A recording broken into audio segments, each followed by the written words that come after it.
गहलोत साहब जिसको टिकट दिलाते हैं ना उसके हमेशा खिलाफ होते हैं, उसके साथ नहीं होते हैं। हाँ, ये ज़रूर मैं आपसे सही कह रहा हूँ, ये कोई मजाक की बात नहीं है कि भजन लाल जी को अगर प्रत्याशी नहीं मिल रहा तो अंता से खुद ही ट्राई कर लेना एक बार भाई, सांगा नहीं। लेकिन जो राजस्थान की कांग्रेस है, यहाँ की जो लीडरशिप है, वो ये कहते हैं कि हम राहुल गांधी से बड़े हैं।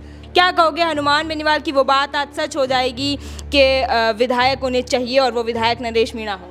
देखो, जिस प्रमोद जैन भाया को लेकर अक्सर नरेश मीणा आग उगलते रहते हैं, आज उन्हीं प्रमोद जैन भाया के सामने है, चुनावों में उतर गए हैं और ये चुनाव उतरने के त्रिकोणीय मुकाबला है, वो भी कहीं ना कहीं नजर आएगा और ये चुनाव इतना रोचक और दिलचस्प होगा।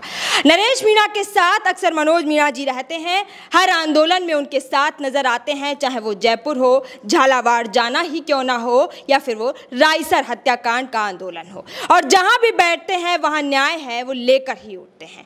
तो आज हम बात करेंगे अंता के चुनावों को लेकर मनोज जी से। क्या कुछ आप बताना चाहोगे कि अंता के चुनाव में ये जो कहीं ना कहीं त्रिकोणीय मुकाबला है वो नजर आएगा, क्योंकि बीजेपी ने अपना उम्मीदवार घोषित नहीं किया है लेकिन घोषित तो करना ही है। तो नरेश मीणा, बीजेपी और प्रमोद जैन भाया। देखो ऐसा है, अंता का जो चुनाव है बड़ा रोचक चुनाव है और मेरे को तो इसमें कोई त्रिकोणीय एंगल नज़र नहीं आ रहा। बीजेपी इतनी डरी हुई है कि पिछले 4-5 दिन से कयास लगा रही है लेकिन प्रत्याशी घोषित नहीं कर पा रही। मैं बीजेपी से पूछना चाह रहा हूँ, भजन लाल जी, आप की सरकार है प्रदेश में, आप मुख्यमंत्री हो और एक अंता उपचुनाव में आप प्रत्याशी तय नहीं कर पा रहे हो, तो नरेश मीणा से इतना डर आपको किस बात का है? आप प्रत्याशी घोषित करिए। तो मेरे को लग रहा है बीजेपी डरी हुई है और कांग्रेस थकी हुई, निराश, बेबस, लाचार, जिनके पास एक ही नाम है, ले दे के प्रमोद जैन भाया। वो भाया जो पूरी हाडोती को खा गया, वो भाया जिसके ऊपर भ्रष्टाचार के अनगिनत आरोप हैं, अभी भी चल रहे हैं। वो भाया जब अशोक गहलोत की सरकार थी तो उस समय वहाँ पे जो भी संसाधन थे सबको अशोक गहलोत जी को ला के देते थे। लोग कहते थे कि अशोक गहलोत जी के अगर कोई कुमाऊं पूत है तो वो प्रमोद जैन भाया है। आप अनुमान लगाओ कि उस व्यक्ति ने कितना वहाँ भ्रष्टाचार करा होगा और उन्होंने कितनी वहाँ धांधली करी होंगी, कितने घोटाले करे होंगे, कितने जनता को परेशान करा होगा। और वहाँ एक नौजवान आदिवासी युवा नरेश मीणा टिकट मांग रहा था, लेकिन कांग्रेस की जो राजस्थान की लीडरशिप है उनको नरेश मीणा रास नहीं आया और उन्होंने वही प्रमोद जैन भाया को टिकट दे दिया जो थका हुआ है और वहाँ हाडोती की जनता उससे परेशान है। और मेरा ये मानना है कि हाडोती की जनता ने, अंता की जनता ने मन बना लिया है कि इस बार प्रमोद जैन भाया से वो आज़ादी चाहते हैं। प्रमोद जैन भाया कि वो राजनीति से आज़ादी चाहते हैं क्योंकि वो भी प्रमोद जैन भाया से थक गए वोट दे के, और प्रमोद जैन भाया ने उन्हें इतना लूटा है कि वो भी हाडोती की जनता अब ये सोच रही है कि इस बार तो बदलना है। क्योंकि हम बात करें कभी मुद्दों की, प्रमोद जैन भाया ने करी नहीं, मंत्री रहे लेकिन वहाँ कभी सड़क नहीं बनी, वहाँ कभी बिजली नहीं आ रही ढंग से। सवाल ये है कि क्यों बार बार कांग्रेस का कांटा वहीं पर आकर रुक जाता है? ये मैं कह रहा हूँ आपसे, ये इसलिए है क्योंकि जो आदरणीय राहुल गांधी जी है जो बात करते हैं कि दलित आदिवासियों को आगे लाने की, लेकिन जो राजस्थान की कांग्रेस है, यहाँ की जो लीडरशिप है, वो ये कहते हैं कि हम राहुल गांधी से बड़े हैं, हम राहुल गांधी को नहीं मानेंगे, हम तो जो वो करेंगे जो हमारे मन में आएगा। और यहाँ जो अध्यक्ष है डोटासरा जी, वो अपने मन की मर्जी कर रहे हैं और उनको लगा कि नरेश मीणा को कैसे रोका जाए। अगर नरेश मीणा कांग्रेस सिंबल पे एमएलए बन गया तो कहीं ना कहीं कांग्रेस में धड़ा बन जाएगा, नरेश मीणा ताकतवर हो जाएगा। तो कहीं ना कहीं मेरे को लगता है कि उन्होंने षड्यंत्र पूर्वक प्रमोद जैन भाया को आगे किया, उनको टिकट दिलवाया और आदरणीय राहुल गांधी जी के पास उन्होंने नेगेटिव फीडबैक दिया और इसी के चलते उनका टिकट कटा, उन्हें टिकट नहीं मिला और आज वो मजबूती से निर्दलीय चुनाव की ताल ठोक रहे हैं। और मेरा ये मानना है कांग्रेस बीजेपी से बड़ा टिकट जनता का टिकट है और राजस्थान की जनता नरेश मीणा के साथ है, अंता की जनता नरेश मीणा के साथ है और मुझे पूरा भरोसा है चुनाव। मुझे याद आया कि नरेश मीणा ने कहा था कि मेरा टिकट काटने वाले डोटासरा और गहलोत ही है। देखो ऐसा है, जब टिकट की बात चली होगी तो उस समय जो नाम ले रहे हो यहाँ पे गहलोत साहब और डोटासरा जी, दोनों का रोल रहा होगा। और गहलोत साहब को मैं अलग प्रकार से देखता हूँ इस प्रकरण में। गहलोत साहब जिसको टिकट दिलाते हैं ना उसके हमेशा खिलाफ होते हैं, उसके साथ नहीं होते हैं। अब प्रमोद जैन भाया कहीं और जगह फंडिंग कर रहा है तो गहलोत साहब को लगा कि जो मेरे समय में जो पैसे वाला बना मेरे समय जो मंत्री था आज मुझे छोड़ के चला गया। तो गहलोत साहब ने उनकी टिकट की पैरवी तो करी है, लेकिन वोटों की नहीं करेंगे, क्योंकि अंत में सैनी समाज जो हमारा बड़ी संख्या में है, और अशोक गहलोत जी भी चाहते हैं कि अब नरेश मीणा जी एमएलए बने।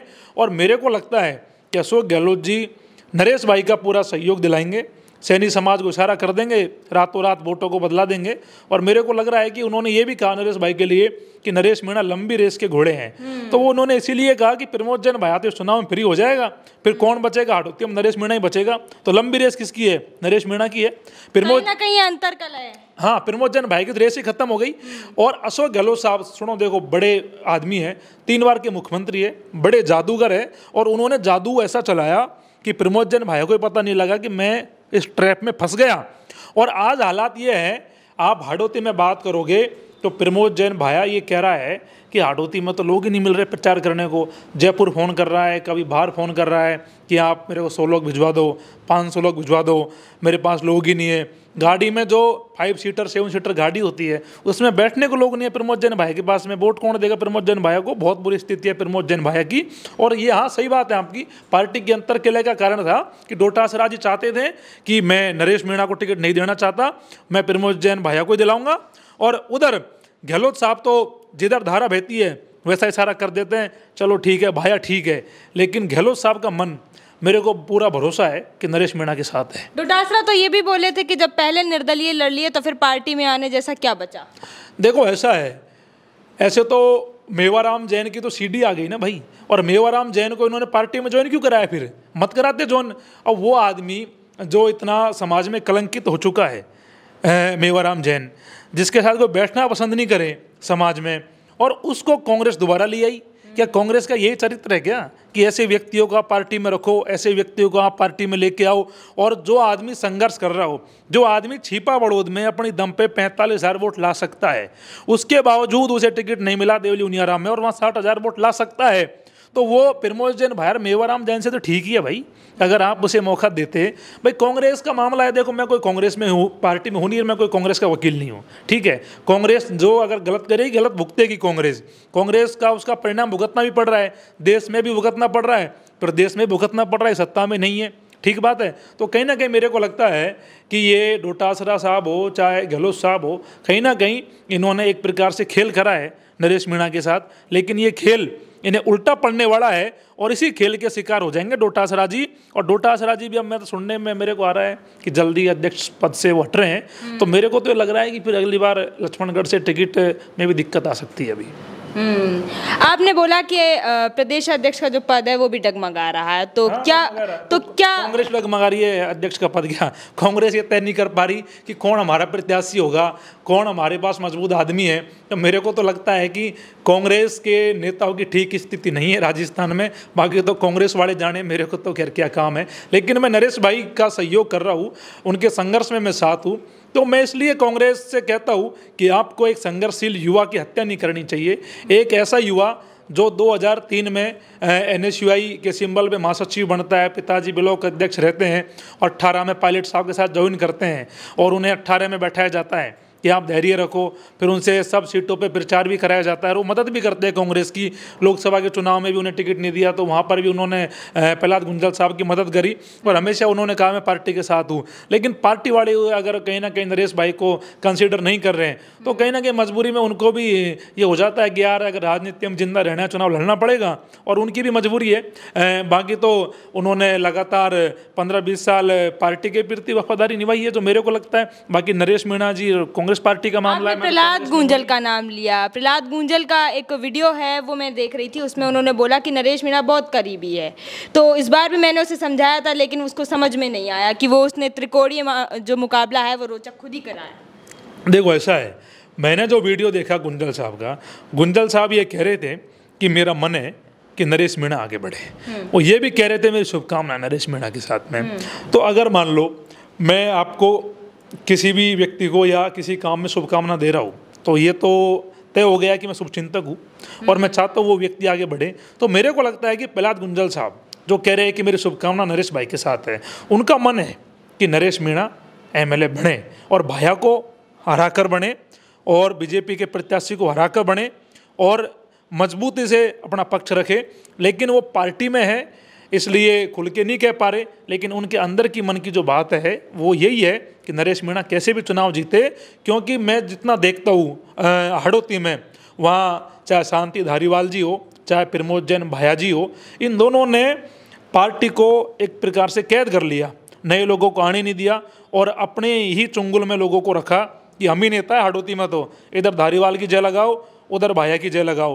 तो कहीं ना कहीं उसी का परिणाम था कि प्रहलाद गुंजल साहब लोकसभा का चुनाव हारे। नहीं, मेरे को पूरा भरोसा है अगर धारीवाल साहब और ये भाया जी उस समय अगर साथ दिए होते प्रहलाद गुंजल साहब का, तो सांसद होते वो। हराने वाले ये तो थे वहाँ, ये तो विभीषण है वहाँ के हड़ौती के, दोनों ही है। तो मेरे को लग रहा है कि दोनों का राजनीति में डूबता सूरज है और दोनों के पास कुछ बचा नहीं है अब खोने के अलावा, अब खत्म ही है मामला बिल्कुल, मेरे को जो लग रहा है। और मेरा ये मानना है कि गुंजल साहब अच्छे व्यक्ति है और गुंजल साहब भी अंदर से उनकी भी भावना रही होगी कि भाया और धारीवाल की राजनीति अब खत्म होनी चाहिए, इसीलिए वो नरेश मीणा को शुभकामना दे रहे हैं। बाकी लोग सब समझदार है, सब समझते हैं राजनीति मैसेज क्या है। मैं कह रहा हूँ गुंजल साहब का मैसेज क्लियर है कि नरेश भाई को जिताओ, गहलोत साहब का भी क्लियर है, हनुमान बेनीवाल जी का भी क्लियर है और हमारे डॉक्टर किरोड़ी लाल जी का भी क्लियर है। जो संघर्ष के नेता है, जो मजबूत नेता है, वो सब चाहते हैं। का आपने नाम लिया है, लेकिन किरोड़ी लाल मीणा से जब भी नरेश मीणा को लेकर कोई भी बात की जाती है तो वो पीछे हट जाते हैं, जवाब ही नहीं देते हैं। देखो, पार्टी की गाइडलाइन है तो किरोड़ी लाल जी विवादों में नहीं पड़ना चाहते हैं, इसलिए हो सकता है कि कभी उन्होंने जवाब नहीं दिया होगा, मुझे ज़्यादा जानकारी नहीं है इसको लेकर, लेकिन फिर भी वो समाज के बड़े हैं और हमारे लिए सम्माननीय है। तो मेरा ये मानना है कि किरोड़ी लाल जी का भी पूरा मन है कि नरेश मीणा जी एमएलए बने, क्योंकि किरोड़ी लाल जी के पास सबसे ज़्यादा समय नरेश मीणा ने बिताया है। और अगर उनकी कोई क्लास कहीं उन्होंने ली है नरेश मीणा ने, कहीं वो पढ़े हैं, तो किरोड़ी लाल जी की यूनिवर्सिटी में पढ़े हैं। किरोड़ी लाल जी एक प्रकार से राजनीति की यूनिवर्सिटी है और वहाँ बहुत सारे लोग वहाँ से पढ़ के निकले हैं। नरेश मीणा भी एक विद्यार्थी है जो किरोड़ी लाल जी की यूनिवर्सिटी से निकला है और लंबे समय तक 15 साल करीबन उन्होंने किरोड़ी लाल जी के साथ बिताए हैं और उनसे उन्होंने पूरी विद्या सीखी है, वहीं रहे हैं वो। तो कहीं ना कहीं उनका मन है कि उनका चेला अब बड़ा नेता बने। तो किरोड़ी लाल जी लेकिन अब पार्टी में है तो कह नहीं सकते, बाकी चाहते तो वो भी है कि अंतर से एमएलए बने। अच्छा, आपसे भी थोड़ी देर पहले जब बात में आपने बोला कि प्रमोद जैन भाया भ्रष्टाचारी हैं, उन पर तमाम आरोप लगे, तो उनका एक वीडियो भी वायरल हो रहा था जिसमें वो पैसे वगैरह लेते हुए पकड़े जाए, वो क्या बात सही है? वीडियो तो क्या बताऊं मैं आपको उनके बारे में। आप जांच करोगे, पता करोगे तो आपको थाने में मामले मिल जाएंगे, हर जगह आपको उनके विवाद मिल जाएंगे। हाडोती में कभी जाओगे तो आपको जानकारी मिल जाएगी कि प्रमोद जैन भाया ने कितना परेशान किया है। वहाँ रोडें नहीं है, लाइट नहीं है, पानी की व्यवस्था नहीं है, अच्छे अस्पताल नहीं है, अच्छी स्कूलें नहीं है, वहाँ कुछ भी नहीं है हाडोती में।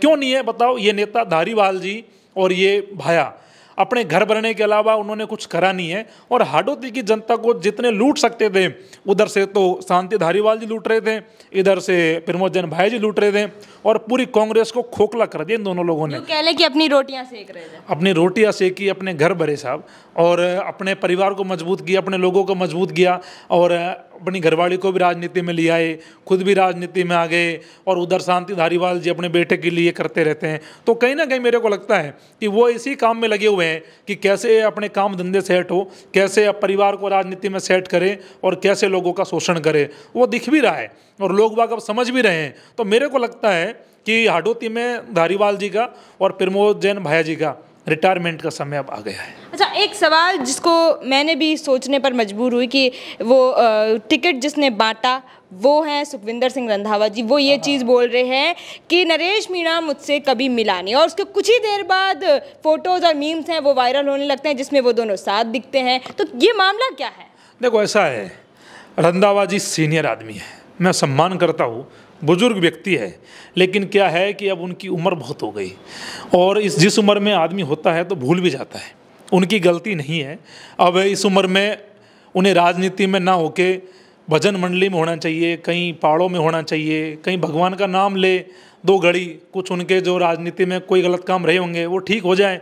बाकी इस उम्र में अब रंधावा जी को राजनीति करने की ज़रूरत मुझे लगती नहीं है, क्योंकि वो ये भूल जा रहे हैं कि नरेश मीणा कौन है, वो ये भूल जा रहे हैं कि नरेश मीणा कब मिला।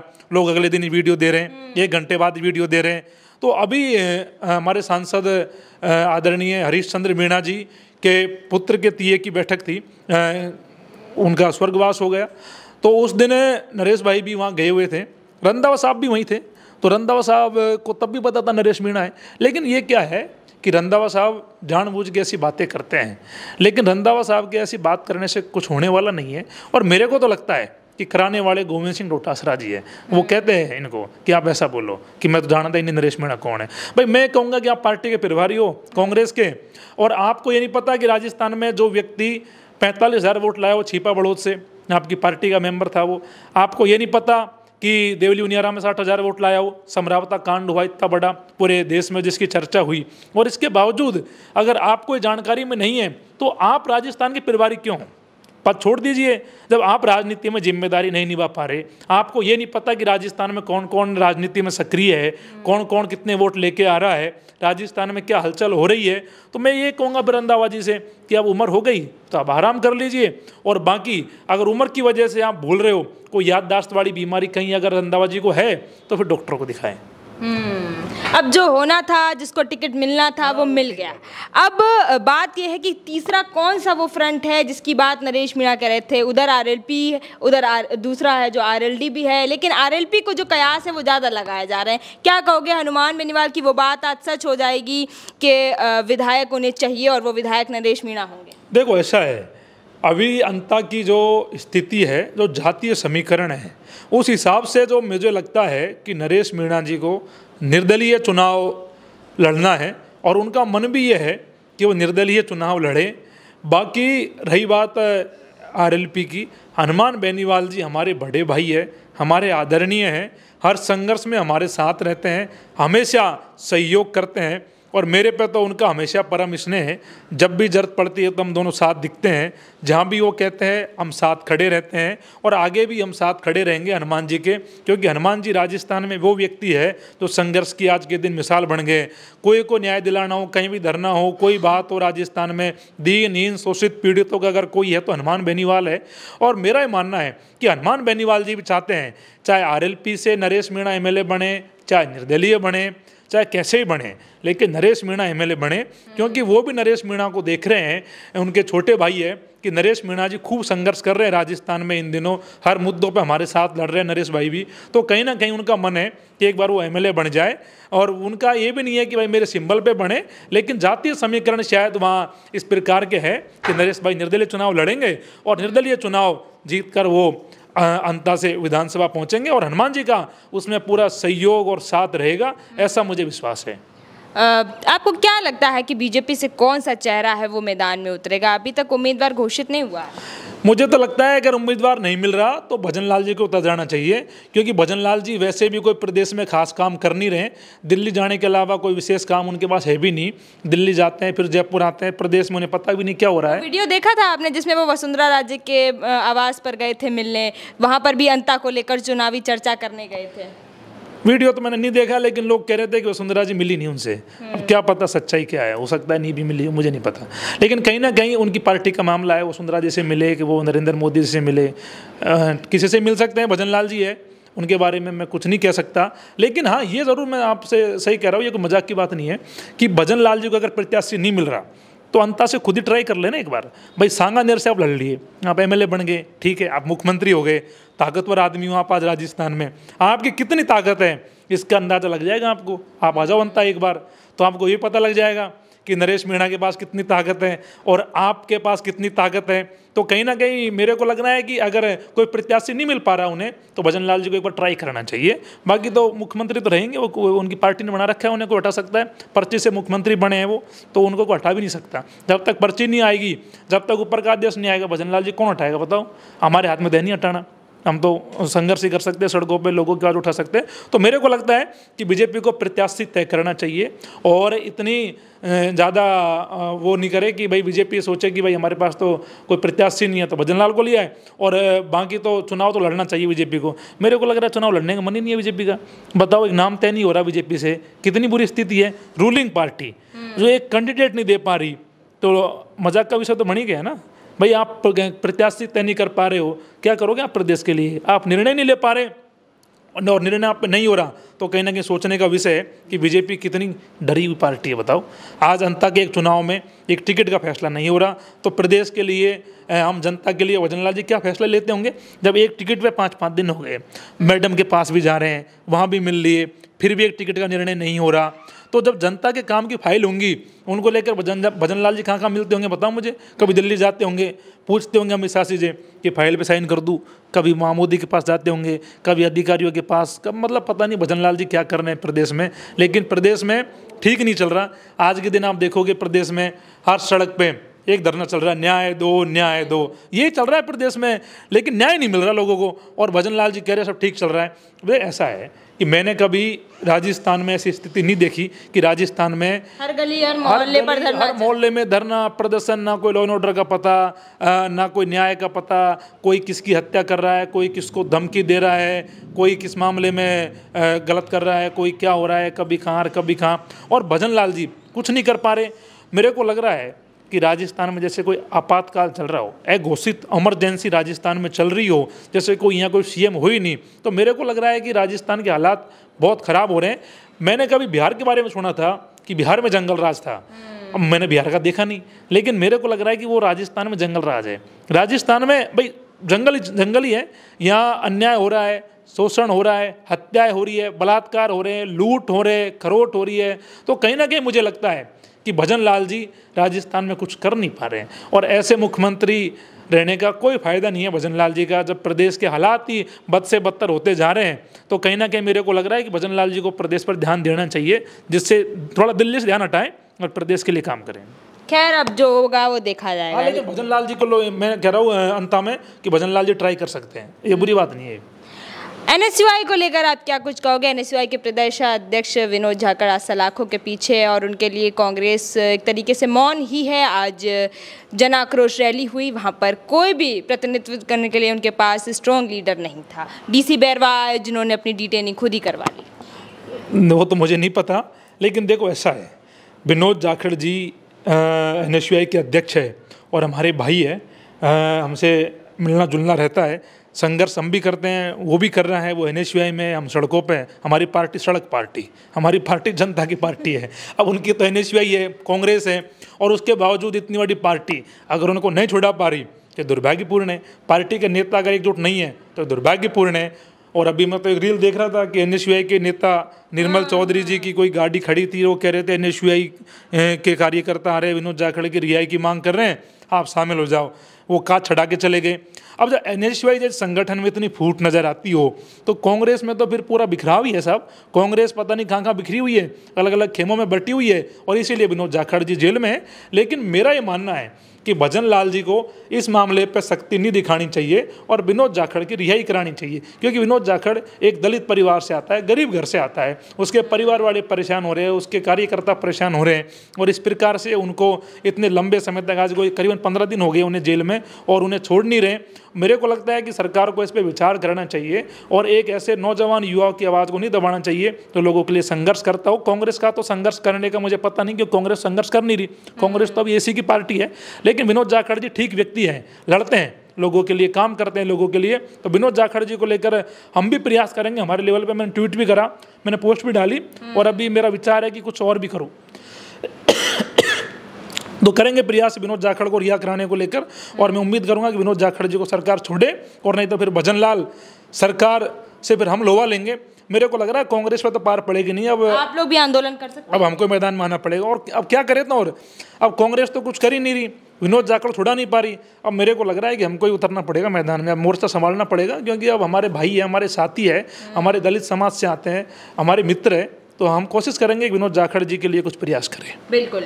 देखिए, हमने अंता चुनाव में प्रदेश में क्या चल रहा है, बीजेपी क्या नया चेहरा कौन सा घोषित करे, तमाम मुद्दों पे बात करी, लेकिन एक अहम बात थी नरेश मीणा को लेकर, जिन्होंने जो है चुनावी मैदान में ताल ठोक दी है। हालांकि ये बिल्कुल स्पष्ट नहीं है कि क्या वो थर्ड फ्रंट को जो है साथ लेंगे, लेकिन ये चुनावी मामला है जो कि बहुत ही रोचक होने वाला है, दिलचस्प होने वाला है, क्योंकि वो अक्सर नरेश मीणा, प्रमोद जैन भाया को लेकर आग उगलते रहते हैं, चाहे वो देवली उनियारा का चुनाव हो, चाहे वो दौसा का हो, और अब इस बार का चुनाव है वो अंता का है। क्या कुछ होगा नया, क्या कुछ हमें निकल कर आएगा और कौन बनेगा विधायक और कौन पहुंचेगा विधानसभा, ये तो चर्चाएं बात की बात है।